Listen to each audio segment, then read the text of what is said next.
안녕하세요. 외식 창업의 맥을 짚어드리는 맥형입니다. 오늘은 어느 때보다도 뜨거웠던 2024년 나름 시원하게 즐겼던 아이스크림 전문점 요아정의 성공 전략을 통해 예견된 성공은 어떤 전략으로 고객에게 사랑을 받고 그 결과 400억의 사마식품에 매각까지 할 수 있게 되었는지, 우리도 이와 같은 부분을 잘 적용해서 고객에게 사랑을 받는 매장을 한번 만들 수 있는 기회를 이 영상을 통해서 알아보도록 하겠습니다. 자, 어떤 브랜드가 잘 되었다 정도만을 인지하기보다 어떻게 잘 되었을까를 반대로 생각해봐야 우리도 그 과정 속에서 성공의 열쇠가 있다는 것을 알고 도전하고 실패하면 결국 창업의 큰 성공을 여러분들도 이룰 수 있을 것입니다. 요아정의 성공 전략의 핵심 키워드는 고객 맞춤형 서비스입니다. 이 고객 맞춤형 서비스를 이해하려면 미국의 심리학자 매슬로우의 5단계 욕구 이론을 잘 이해하고 해외 외식 사례를 통해 적용 사례를 살펴보고 요아정의 성공 전략을 정리해 보도록 하겠습니다. 1943년 미국의 심리학자 아브라함 매슬로우는 인간의 동기가 일련의 계층적 욕구에 의해 주도되며 다음 단계로 넘어가기 전에 각 단계를 만족해야 한다고 믿었습니다. 매슬로우는 사람들이 생활 환경이나 수준에 따라 이동하는 게 다르다고 하였습니다. 이 피라미드와 같은 구조에서 가장 하위에 의식주에 해당하는 생리적인 욕구를 충족하면 안전해지고 싶고, 안전해지면 우정, 사랑, 공동체 참여를 통해 사회적으로 관계식을 하고 싶고, 그리고 인정과 존중을 받고 싶고, 끝으로 개인적인 성장, 창의성, 삶의 의미를 부여하는 목표를 추구하는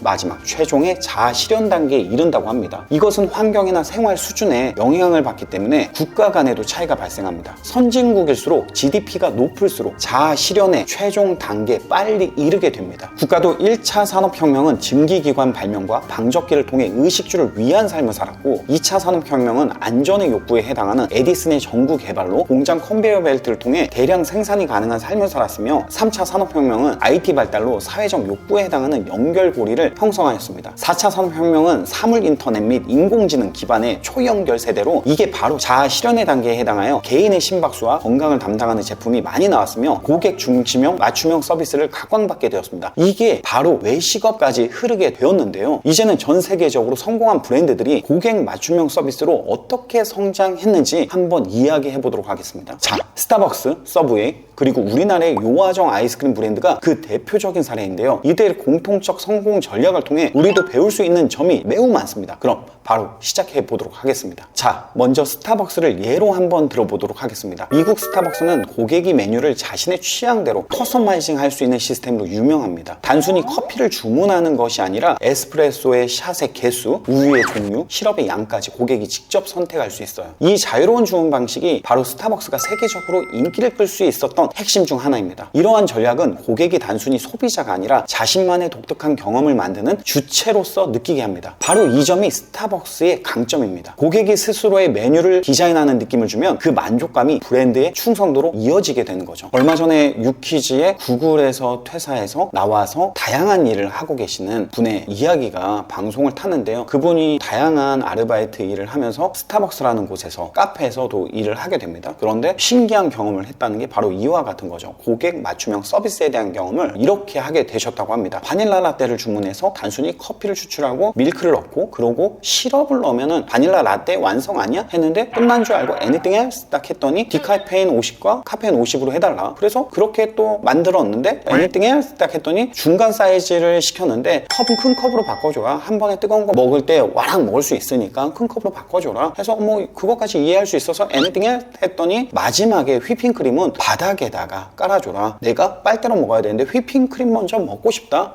이러면서 무슨 이렇게 추가 요구사항이 이렇게 스타벅스에 많은 거지? 하고서는 이쯤 되면 끝난 거 아니야? 하고 anything else 했더니 원볼이 딱 했대요. 그게 뭔지 몰라서 옆에 있는 직원한테 물어보니까 온도를 화씨인데 우리나라 온도로 65도에서 70도로 맞춰줘라. 이와 같은 다양한 옵션의 선택들이 고객 취향을 제대로 반영을 하고 있다는 걸 여실히 보여주고 있는 거죠. 이런 일들이 어쩌다가 한번 일어난 게 아니라 커피를 주문할 때마다 다반사로 경험을 하게 되는 거고, 빌지를 뽑아보면 빌지의 길이가 정말 옵션의 추가로 인해서 길어지는 상황들이 정말 많이 연출되고 있는데요. 이것들이 바로 선진국 미국이 자아 실현의 단계에서 고객들이 원하는 취향을 반영하기 때문에 그런 곳일수록 더 각광을 받고 사람들이 열광을 한다. 여러분들이 이 정도 생각을 하면 좋을 것 같습니다. 자, 두 번째 해외 사례 예시는요, 서브웨이를 한번 가져와 봤는데요. 한번 살펴보도록 할게요. 서브웨이도 마찬가지로 고객이 자신의 샌드위치를 직접 조합할 수 있는 시스템으로 성공을 했습니다. 빵의 종류부터 고기, 야채, 소스까지 선택을 선택을 할 수 있는데요. 이게 단순히 재미로 끝나는 게 아니라 건강을 중요시하는 고객들에게 어필하게 되는 거죠. 특히 고객 맞춤형 메뉴 선택이 가능한 점은 서브웨이가 건강한 패스트푸드라는 이미지로 자리 잡는데 매우 큰 기여를 했습니다. 고객의 취향을 반영한 맞춤형 음식은 개인화된 경험을 제공하면서 건강한 선택도 도와주게 되는 거죠. 그러나 서브웨이는 1990년대 초반에 대한민국에 처음 진출했는데요. 그 당시 큰 성공을 거두지 못하고 철수했습니다. 그러다가 2010년 중반부터 급격히 확장하며 인기를 얻었는데 이것은 아직 우리나라가 국가적으로 자아실현의 단계에 접근하지 못했던 시기에 들어왔기 때문에 저는 실패했다고 생각을 하고 있습니다. 그래서 시기를 잘 타고 아이템의 특성을 잘 전달하는 것도 매우 중요한 일입니다. 최근의 성공 사례, 뜨거운 여름을 시원하게 보낸 우리 요아정의 성공 사례를 한번 보도록 하겠습니다. 요아정 아이스크림은 다양한 토핑과 아이스크림 베이스를 선택할 수 있는 맞춤형 디저트 브랜드로 주목을 받고 있어요. 요아정의 가장 큰 매력은 자유로운 토핑의 추가입니다. 소비자들은 자신만의 조합을 만들어낼 수 있어서 새로운 맛을 탐험할 수 있는 재미를 느낄 수 있죠. 요거트, 아이스크림에 과일, 견과류, 소스 등 여러 재료를 더해 개성 있는 디저트를 만들 수 있는 점이 Z세대와 MZ세대들에게 크게 어필하고 있습니다. 이 역시 스타벅스와 서브웨이 마찬가지로 고객이 직접 선택하고 조합하는 경험을 강조하였기 때문에 요아정이 뜨거운 여름을 좀 더 차갑게 시원하게 날 수 있지 않았을까. 그렇다면 이 세 가지 사례를 통해서 우리가 얻을 수 있는 인사이트는 무엇일까요? 첫 번째, 개인화된 경험을 제공해야 합니다. 고객은 더 이상 단순한 소비자가 아니라 자신만의 고유한 경험을 추구하는 사람들이에요. 두 번째는요, 자율성을 부여하세요. 여러분, 고객이 원하는 대로 선택하고 조합할 수 있는 시스템은 브랜드와 상호작용을 매우 깊이 있게 만듭니다. 끝으로 세 번째, 트렌드를 반영해야 합니다. 건강, 즐거움, 독특한 현대 소비자들이 중요하게 여기는 가치입니다. 이를 반영한 맞춤형 서비스는 소비자의 니즈를 충족시킬 수 있습니다. 자아 실현의 단계인 현재 우리 상황에 유난히 더운 여름, 그리고 배달을 통해 성장할 수 있었던 그런 환경, 이것이 요아정의 성공을 만든 거죠. 자, 오늘 말씀드린 스타벅스, 서브웨이, 그리고 요아정 아이스크림의 성공 비결은 모두 맞춤형 서비스에 있습니다. 창업을 고민하시는 여러분들도 이 전략을 적용해 보시면 어떨까요? 고객의 취향에 맞춘 경험을 제공하면 브랜드 충성도와 지속적인 성장을 동시에 이룰 수 있을 것입니다. 이제 여러분들이 직접 맞춤형 서비스 아이디어를 한 번씩 고민해 보세요. 본죽에 죽을 나눠서 담고요, 염도를 정하고, 그리고 죽에 가는 정도를 정하고 하는 것처럼 밥집도 건강을 생각한 밥의 선택이나 야채의 선택 혹은 소스 등을 선택한다면 고객 맞춤형 서비스를 통해 단골집이 될 수 있다고 생각을 합니다. 오늘 영상이 도움이 되셨다면 구독과 좋아요 그리고 댓글도 함께 부탁드리도록 하겠습니다. 감사합니다. 오늘도 성공적인 창업을 위해 여러분들의 성장을 응원합니다. 지금까지 맥형이었습니다. 끝.